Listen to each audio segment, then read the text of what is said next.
The moment Brad opened the door, he felt his entire world pause. His blind date, Megan, stood on the porch with a nervous smile, clutching her purse like she was steadying herself. Her cheeks were flushed from the cold evening air, but that wasn't what stunned him. It was her voice, soft, shaky, and almost apologetic, when she whispered, "I'm so sorry, but my kids are in the car." Brad's hand froze on the doorknob, his heart dropped. Kids? He hadn't been expecting that. He hadn't been expecting any surprises tonight. He had cleaned the house twice, prepared a homemade meal, and hoped, maybe for the first time in years, that he might finally meet someone who understood him. Someone who knew what it was like to be a single parent. Someone who didn't see his responsibilities as baggage. But now, he wasn't sure what to think. Before we get into the story, don't forget to subscribe, like, and leave a comment if you enjoy heartwarming stories like this one. Your support helps us grow our community here at your channel name, where we share inspiring stories every week. Brad stepped onto the porch, trying to shake off the shock. "You have kids?" he asked gently. Megan nodded, her eyes darting toward the car parked by the curb. Through the tinted window, Brad could see the outline of two small heads in car seats. "I didn't plan to bring them," she said quickly. "Their babysitter canceled last minute. I didn't want to cancel on you too, but I understand if that's too much." Her voice cracked on the last word, and something inside Brad softened. Too much. He knew that feeling well. He had been told he was too much responsibility more times than he cared to remember. "No," he said quietly. "It's not too much. Let's go meet them." Megan blinked, like she didn't expect that answer. She whispered, "Really?" Brad smiled and nodded. "Really?" They walked together toward the car. Inside were two small kids, a shy 5-year-old girl named Lily, and a 2-year-old boy named Noah, who had a pacifier in his mouth, and a stuffed dinosaur in his lap.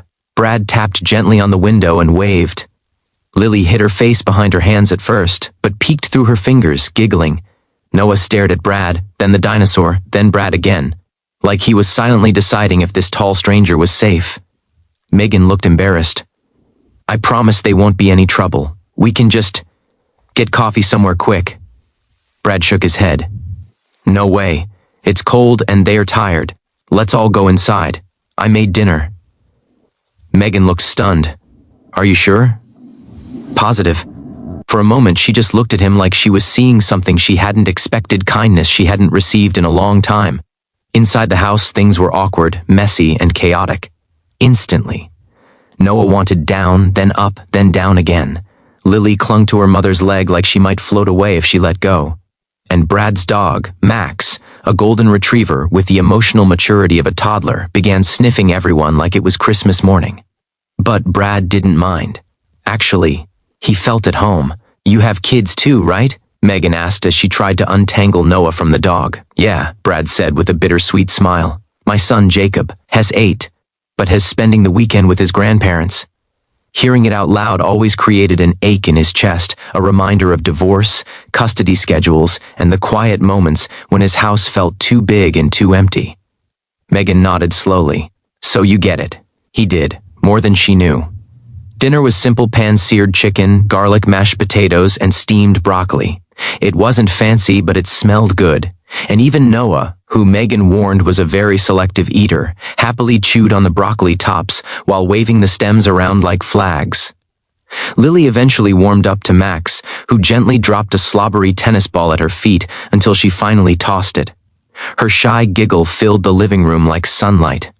Megan watched her kids with a mix of love and worry, because they were her whole world, and worry because she felt guilty bringing them along. "Thank you," she whispered at the table when the kids were distracted. "I know this isn't how a first date is supposed to go." Brad chuckled softly.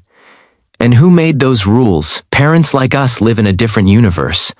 One where dinner means microwaving chicken nuggets at the speed of light before someone cries."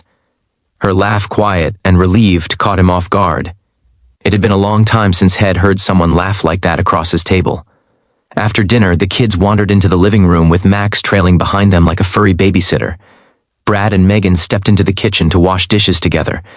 It felt strangely natural, two tired adults shoulder to shoulder, rinsing plates and wiping counters, sharing stories about tantrums, school meetings, sick days, and the silent battles single parents fight alone. At least once a week, Megan said, "I wonder if I am doing any of this right." Brad handed her a towel. "I wonder that every day." She looked at him, really looked at him. "That makes me feel a little less alone." Brad swallowed, feeling a warmth spread in his chest. "I'm glad." A crash in the living room interrupted them. They ran in to find Max guilty-faced and wagging his tail over a knocked-over bowl, while Noah proudly pointed at him like he had solved a crime on a TV show. The chaos, it made both adults laugh harder than they'd laughed in a long time. When it was time to go, Megan gathered the kids' jackets, toys, and all the mysterious items toddlers seemed to produce out of thin air. At the doorway, she hesitated. "Brad, I need to say this. Tonight meant a lot to me. I'm used to people getting overwhelmed when they realize I have kids. I don't blame them. Life is messy. But you didn't even hesitate." Brad shrugged, embarrassed but honest. "Someone once told me kindness is what you give when you wish someone had given it to you. I know what it feels like when people judge your life instead of understanding it." She nodded slowly, eyes shining with gratitude. "I'd like to see you again, if you want." Brad smiled. "I'd like that too." At that moment, Lily tugged on Brad's sleeve. "Can Max come next time?" Brad kneeled. "He'll check his schedule." Lily giggled and ran to the car. As Megan buckled the kids in, she turned back one last time. "Thank you for opening your door," she said softly. "But thank you even more for opening your heart." Brad watched as her car pulled away, the taillights glowing in the quiet street. He knew life wasn't suddenly perfect. He knew dating as a single parent was complicated. But he also knew something else. Something simple, powerful, and unexpectedly beautiful. Kindness had created a chance at connection, a chance at healing, a chance at something new.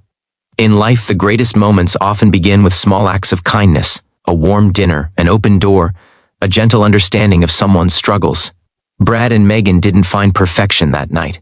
They found something better, a reminder that kindness can break fear, soften loneliness, and create hope where it once felt impossible. So the next time you have a chance to be kind, take it, because you never know whose heart you might open, and you never know what beautiful story might begin because of it.